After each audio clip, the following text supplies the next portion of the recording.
welcome to the SBK Betting Podcast, recording on March 30th, and with 2 days to go until the best day of Tom Collins's calendar year, because the 4 words you've been waiting for all winter can finally be rejoiced in unison. The flat is back, and to be fair, I've been looking forward to this too. I've been on the all-weather circuit for Racing TV for a lot of the winter, and although I'm actually here at Warwick this afternoon for jumps, I feel like I've been sort of cheating on the flat.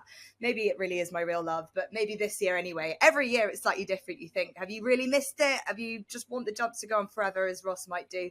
But we have had fun over the jumps, and it's certainly not over yet. We've got Aintree, Punchestown all to come, and we also have a preview special for Aintree, but we are focusing on the flat. It is back. It's the Lincoln weekend, and TC, you are probably remembering so sweetly a year ago about today when you put up none other than a 50-1 winner of the Lincoln in the shape of Johan. So good memories of this weekend, but also of anything as we head into what's set to be another exceptional year. You must be just super excited. Yeah, I really can't wait. I'm ready to go, I have to say. I hate the 2 weeks after the Lincoln, the fact that we go back into a lull before the flat comes in true effect. But obviously we have the Grand National in that time, which kind of eases the pain. But no, I'm really looking forward to this weekend. Last year, as you touched on, Johan provided a nice winner when SBK sponsored the Lincoln. We don't sponsor it this year, but I'm still looking forward to it as much.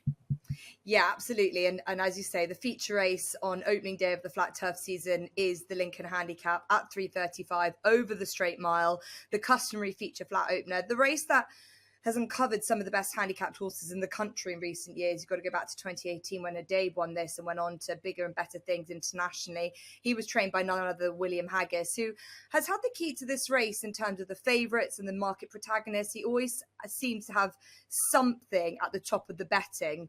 And he also won the Irish version of this race last weekend. He has Al Mubir, who's top of the market at around 7-2.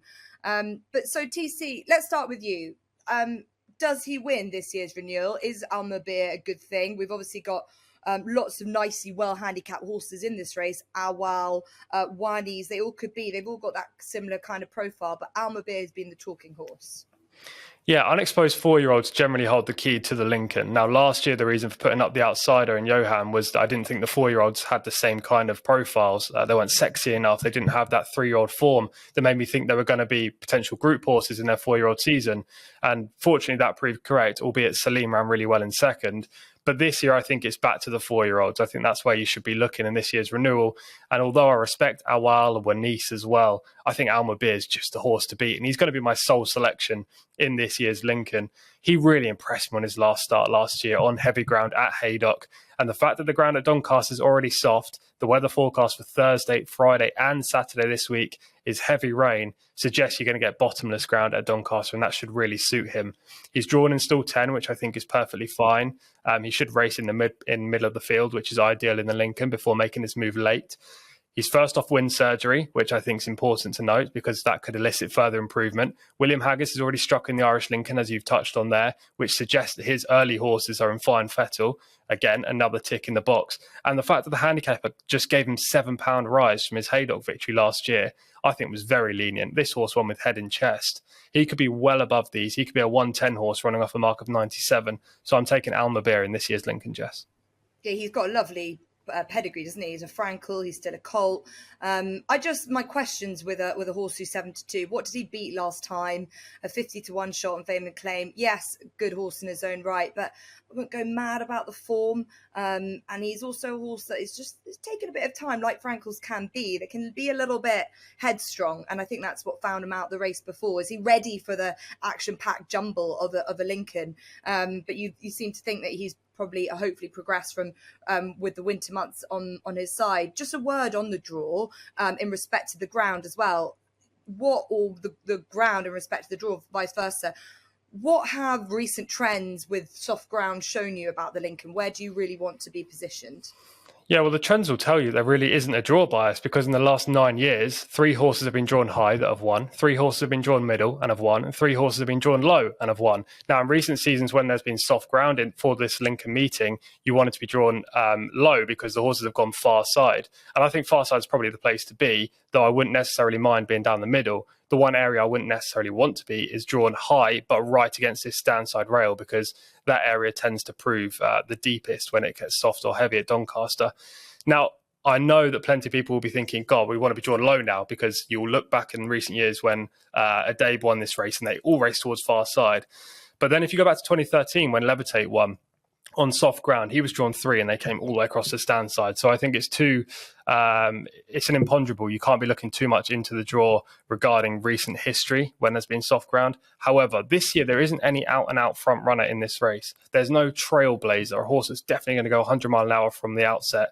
And I think that will mean that this field will all go in an arrow formation down the middle of the track. From the 2 furlong pole, they'll spread out, they'll try to get clear runs, and maybe then you want to be far side. Therefore, there could be a slight advantage to be middle or low drawn.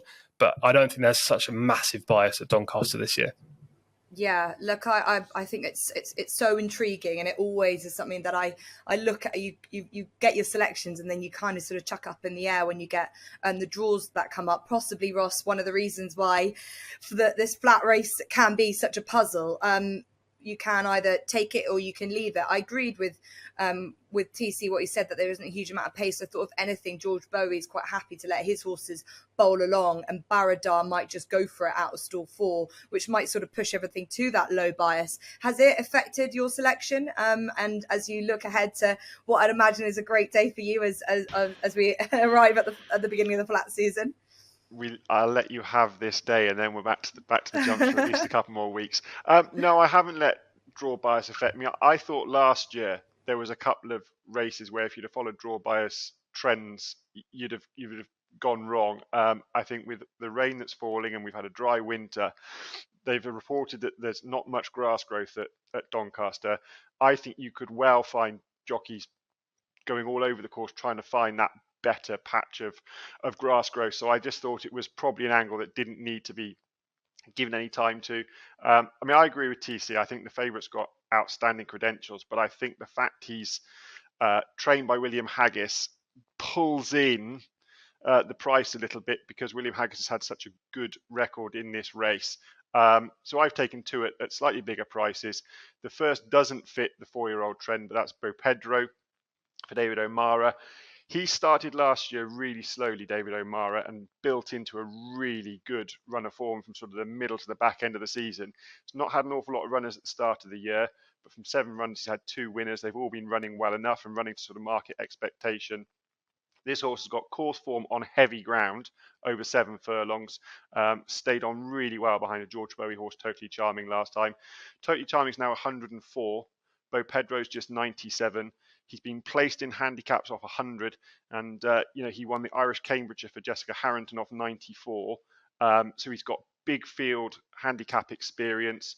He's going to like this ground. He's definitely going to stay. I thought he was a lively one at an outside price. And then the other one that does fit the 4-year-old trend is Wanese. Now he is drawn down on that rail that props don't want to be on, but if they do migrate to the middle, that's not going to put me off so much. I thought he travelled really well at Haydock last time when winning. Now, he beat Montesib, who is weighted to turn the form around. But when he's only a 4-year-old, quite lightly raced, open to progression. And I thought at that Haydock run, a furlong out, the runner-up was closing and looked like the fast finisher. But in the last 50 yards, when he was going away again, Pedigree by Le Havre, out of a new approach mare, he's gonna stay. He'll probably end up over further than this, and he should like soft ground. I think he's gonna love this test. He's got soft ground form from winning a novice at Salisbury on soft testing ground there. I see nothing to put me off him other than the draw, but as we've already discussed, that's not something I want to be putting an awful lot of weight behind. Okay, I think pretty decisive and informative insight. You've really been doing a bit of your homework on this flat stuff. It's not too bad after all.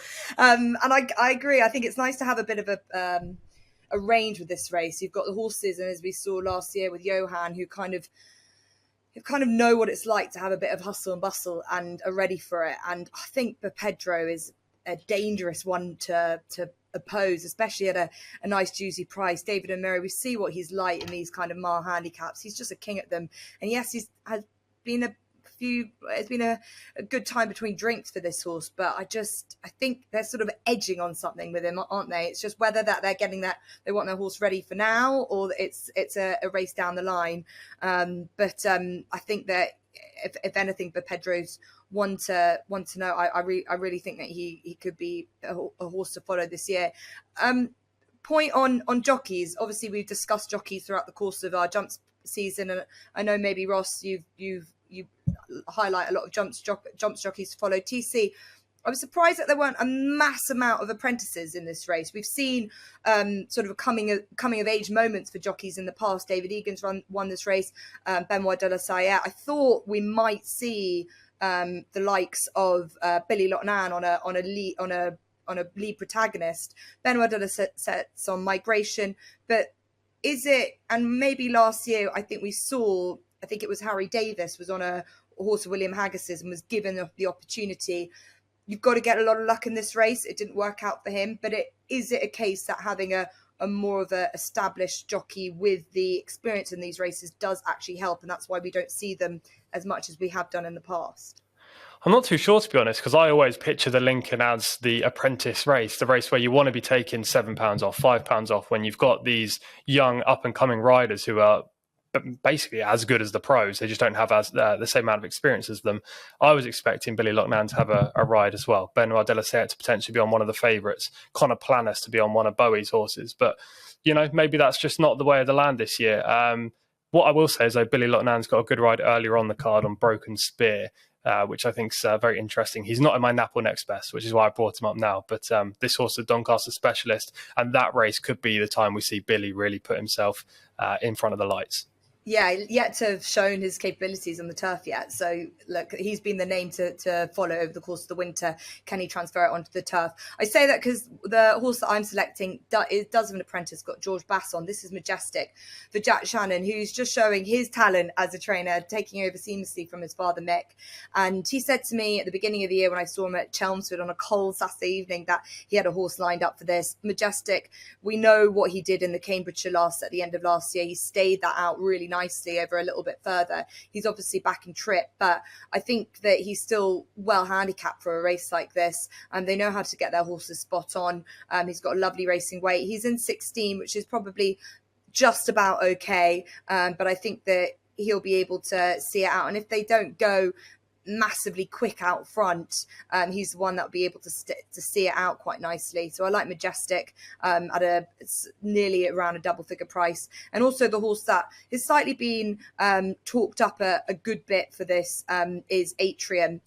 He's a horse that coming here off the back of two straight successes, one being over course and distance at Doncaster back in September. I think they've earmarked this race for a long time. Charlie Fellows has made no bones about that. Kieran Schumacher's on board. He's coming out of stall 13, and he's a pretty hardened handicapper who did a lot of good racing last year and just has got himself quite used to the setup of these kind of races. So Atrium and Majestic for me for the big feature show opener for the beginning of the turf season at Doncaster on Saturday. So we've got Doncaster. We've also got the likes of Kempton, which has got a really good card. We've also got the Brocklesby to begin proceedings, the first 2-year-old race in this country, which is always interesting to see if there's anything that's going to be a Royal Ascot type or going to move into bigger echelons. You've got to be a really early and forward horse in that case. But there's plenty to choose from for our Napa Next Best selection. So considering you've done so much homework, Ross, take it away. So my Napa and Next Best both come from Kempton. No, they don't. They come from Utoxeter.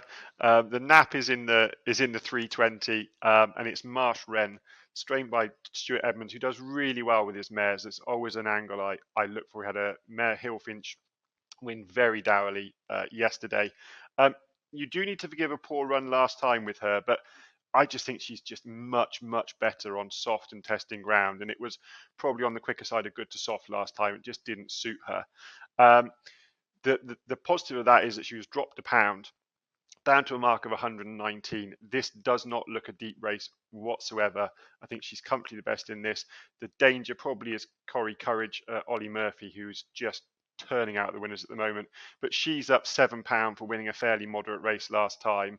Marsh Wren won at extra on a penultimate start on heavy ground, stayed on really well over 2 mile 2. This 2 mile 4 here should suit her even better, and I think she'll take all the beating in, I think, what looks like a fairly weak contest. And then the next best also comes from Uttoxeter, and it's the 4:30. No rematch. He's had 3 runs for Sam Drinkwater since being bought out of Evan Williams' yard. They started him off over 3 miles, which was his trip with Evan Williams, and then dropped him back to 2 miles where he won and then ran well in defeat. He's now got first-time cheek pieces back on, goes up in trip back to 3 miles, which is where he won both races for Evan Williams. He's down to a mark now of 111, having won off 113. I think Sam Drinkwater is a really smart placer of his horses. I think it's interesting they've gone up a whole mile in trip, and I think with the cheek pieces back on, a slightly moody horse, but I think, again, this looks like a winning opportunity for him. Right, so you talked for our Jumps fans to keep you focused over the weekend and keep your eye in. We've, as I said, this is a kind of a slight blip before we come back to the jumps, and then we've got the flat season for all your needs from a couple of weeks onwards. We've got the Craven coming up, but we do have jump racing. It's that right in that middle of that transition period. TC, I imagine you have plenty of options this weekend. Where did you go? Yes, I've gone to Kempton for my nap, and I thought it was really interesting that William Buick has gone to Kempton because he could have got a couple of big rides at Doncaster, including one in the Lincoln. He was also booked on a horse at Chelmsford in the featured Road to Kentucky Derby conditions event, who's now going to be ridden, I think, by Harry Davis, if I'm right there. But instead, he's gone to Kempton to ride Secret State in the listed Magnolia Stakes at 205, which I think is a pointer in its own right.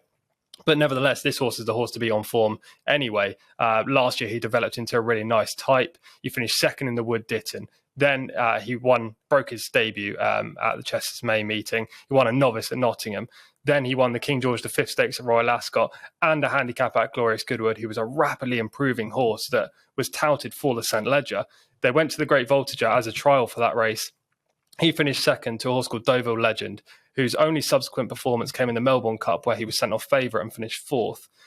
Put a line through his final start because he just didn't stay a mile 6. He's a mile 4 horse at best, and he's running over a mile 2 on Saturday. He was probably over the top as well. But he's clearly the horse to beat in here. He's a fresh gelding. He's second time up off wind surgery. I love his draw in stall 7 because Buick can do whatever he wants out there. I just think he's really the horse to beat Secret State in the 205 at Kempton. And the next best, we're going to Doncaster. Now, we've discussed that the ground's really testing already, but I'm hoping it's going to get really deep for this horse, and that's Takarib Bay in the 4:10. The fact that the soft ground, there is soft ground at Doncaster, is really going to play against a horse who I think will be favourite, which is Poker Face, who's unbeaten in 3 runs for the Crisfords. James Doyle takes the ride, and plenty of people are just going to see those form figures, the improving profile, and think, this horse is a good thing. But he's only ever raced on good to soft and good ground on turf, and his main asset is a turn of foot. And if it gets deep, it's really going to blunt that asset. And I think Takarib Bay can take advantage. He's a 2-time soft ground winner. He's been prepped for this race by having a little spin around Wolverhampton on the all-weather, which actually he ran very well considering he was coming off a long layoff. Richard Hannon's won this race twice in the last 5 years, including with Chindit last year, albeit that was a smaller field and generally a weaker race. Chindit's a better horse than Takarib Bay, but Takarib Bay can still hold his own in listed company. And I actually really like his draw as well, Takarib Bay. Albeit he's on the wing, I think he can just slot in behind the leaders and he can prove the strongest in the closing stages. So Takarib Bay, 4:10 Doncaster is the next best. Yeah, he's a horse that they thought the world of as a 2-year-old. And I remember when he won first time out, and then he had a long time off, probably waiting for the ground. And I know they've always held him in really high regard. And I think he's owed them a good race, a good win there. So interesting that Takarib Bay and Secret State as well. Yeah, a fascinating jockeys choosing where to go and the likes. Just a quick question: the Brocklesby. What do you think of it? And also Ross, you like your pedigrees. Have you got any thoughts with the everyone likes to chat at this time of year about first season sires to follow? Anything? We've got Soldier's Call, we've got Magna Grecia. I think we've got Blue Point, Inns of Court, all in there. Anything catch your eye? I've seen a couple by Inns of Court. I just think they're really, really nice looking animals. Now, whether that's going to translate to the racecourse, only time will tell. They might just need a bit of time, but the couple I've seen, I thought he's below the radar in a year where you've got lots of high profile horses like Blue Point having their first runners. I just thought Inns of Court might just be an interesting one that might just turn out a decent ratio of winners. Yeah, he's a tally-ho sire and they can never be underestimated. Really like them as individuals, as yearlings, and he's got to go to work in the Brocklesbury. What about you, TC? Any thoughts of the race? Slightly throwing me under the bus here, Jess, because we've only had half an hour to look at the entries pre-pod. So I haven't had a deep look into this race, but in initial entries, before we've got the 48-hour stage, when we saw the decks earlier this week, there were two horses that stood out. And actually, I've just seen the best prices available currently. And one of them that I thought would run really well was 40-1, which is Doddy's Impact for Robin Brisland. He had a horse last year entered in this race that was absolutely smashed up in the morning. He ran okay back in the pack. He didn't win. Obviously, Persian Force did. But Billy Loughnan's booked, and this horse is 40-1. He could be really interesting. And a horse at a short price, Indication Cool, Carl Burke, Soldier's Cool progeny, which I think is very interesting there. Don't like the draw in 15, but he could probably go off favourite. Well, I might have thrown you on the bus, but good minds think alike, because Soldier's Cool is my prediction as one of the sires to follow for this year. I really, really love the horses. They look like 2-year-olds already at the yearling sales, and the racehorse himself, God, he just ran through a brick wall for you when he was trained by Archie Watson. So I'm hoping that they do well. So yeah, Indication Cool, I quite like the look of. But yes, but the Brocklesby is always just fascinating, and definitely normally a bit of a watching brief. I have a couple of selections. I was pleased to see that Jamie Osborne has decided to run Duty of Care at Kempton on Saturday. It's a tough race. It's the Queen's Prize. It always is. He's got last year's winner, Bandinelli, in there. Aztec Empire could be way above his rating. But Duty of Care has looked like a really good buy. Son of Kingman. He's really closely related to Expert Eye. So Michael Stout decided to send him to the horses and training cells. He wasn't really doing a huge amount for him, but they stepped him up in trip, and it's really brought out a better side in Duty of Care, who the two times I've seen him at Kempton, he's looked very, very good. Now, his form hasn't worked out massively. I was disappointed to see the two horses behind him at Kempton last time get beaten last night, but I think he could still, I think he's just a head and shoulders better than those horses. So I'm hopeful to see him cutting it with some better horses in this race. So Duty of Care in the 3:15, and the other one, purely because the horse that I was going to pick wasn't declared, but I'm going to just throw a mention for our own horse, Open Champion, who runs in the 5 o'clock at Kempton. We've switched him from jumping, which didn't work out, to back to the flat. Now, I think he just wasn't himself at Market Raising when he fell. Definitely wasn't the horse that we've seen on the gallops. He just got a little bit fractious and was thinking about things at the race course after a long time off the track, and he just got nearly boiled over a little bit.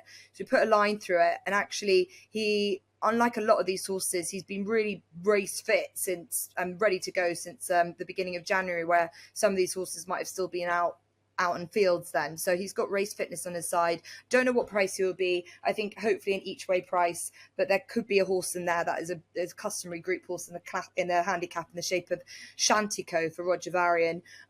He's on the same mark as us, but I think I saw him Open Champion the other day working really, really nicely. So I hope that he can just get his confidence back after that fall at Market Raising and have be a nice dual purpose horse for us.